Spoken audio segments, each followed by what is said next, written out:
बदल गए। और मैं जिस मंच पे आया था तो शायद क्या करूँ, मैं बोल रहा हूँ कि आपने ही मुझे समझाया था खुद से जाओ। कलाकार की दुनिया क्या होती है, कलाकार क्या होता है। ठीक है, हम आपके परिवार नहीं हैं। ये जो जितने हमारे टीम में हमारे भाई हैं, सब फीमेल आर्टिस्ट हैं। ठीक है, भाई है, बहन है।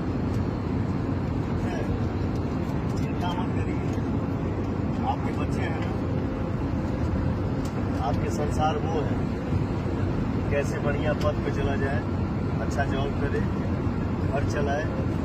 ठीक है, टेंशन मत लीजिए, कल मैं आपके घर पे आ रहा हूँ। ठीक है, और आज के लिए नहीं बाबा, नहीं, एकदम नहीं। मैं हमेशा के लिए आपका बच्चा हूँ, आपका भाई हूँ, आपका मित्र हूँ, आपका बेटा हूँ। ठीक है, नहीं ऐसे मत करिए। नहीं अच्छा ठीक है, हम बानी ना, हम लोग साथ में बानी ना, रात लेके हम लोग साथ में बाना भाई। ये सब भाई आपके साथ है। हम लोग सबको ही आपके साथ है बाबा, आप अकेले नहीं हो गए। हम आपके साथ, हम आपका बेटा और भाई बन के रहेंगे। ठीक है, कोई टेंशन नहीं।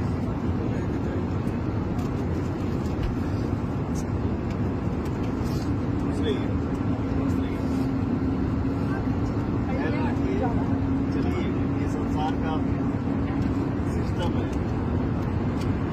नमस्कार, हम इस मौके के आभारी हैं कि आज हम आपकी सेवा कर सके। आशा करते हैं कि कल अपनी राउंड के लिए डिपो पर चयन करेंगे। धन्यवाद। Ladies and gentlemen, boys and girls, thank you for choosing a new and giving us the opportunity to serve you today. It has been a true pleasure. We look forward to flying you to next destination in the near future. Thank you. अरे बाबा।